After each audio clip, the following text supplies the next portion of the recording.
Hello, my name is Louise Huffman and I am doing my speech number 2. What do you know about coffee? Did you know there are 4 different types of coffee?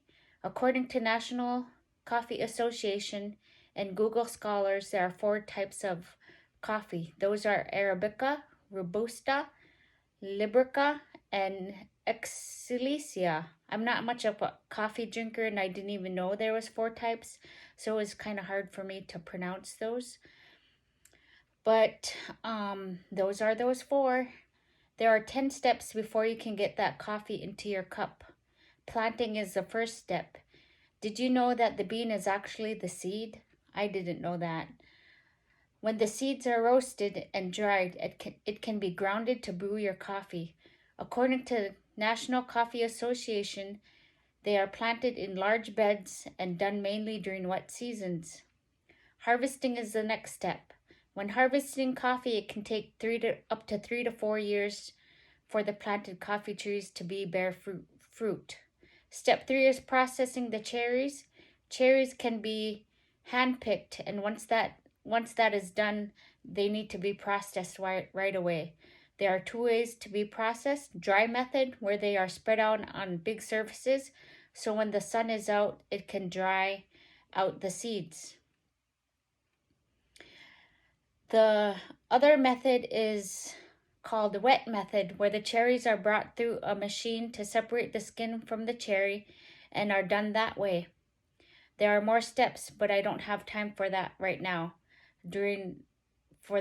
talking about the wet method and dry method. The 4th step before the coffee hits your cup is drying the beans. The 5th step is milling the beans. The 6th step is exporting the beans. 7th step, which you might like, is tasting the coffee.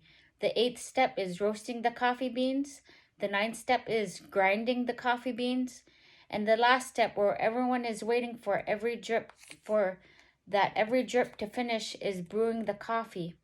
People drink coffee with creamer, either the liquid creamer or the dry creamer. They can drink it black or they can use sugar.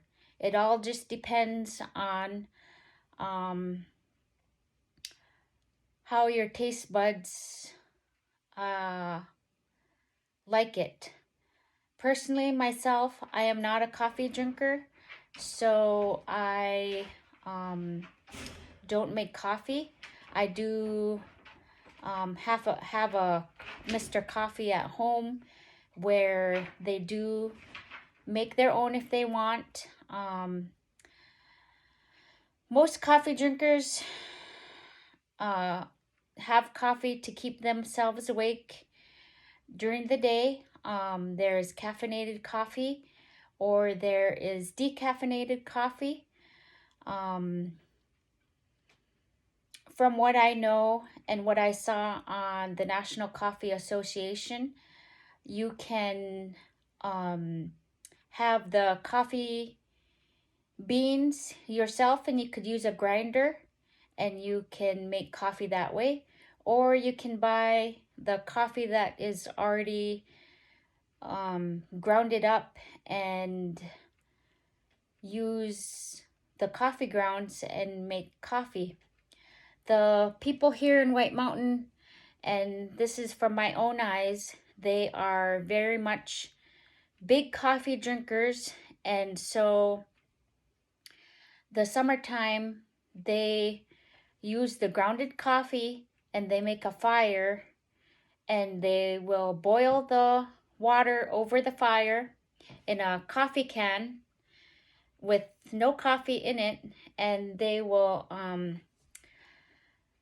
pour coffee grounds in there and they stir it up and they will drink coffee that way. And they explain it to where they say it tastes better than using a coffee machine or going to the coffee shop, to where they will have coffee and they use creamer, they use sugar, whatever they use. I know coffee, when we do gatherings, they use coffee there. It's just a big thing to have when you are gathering. And that is my speech on coffee. Thank you.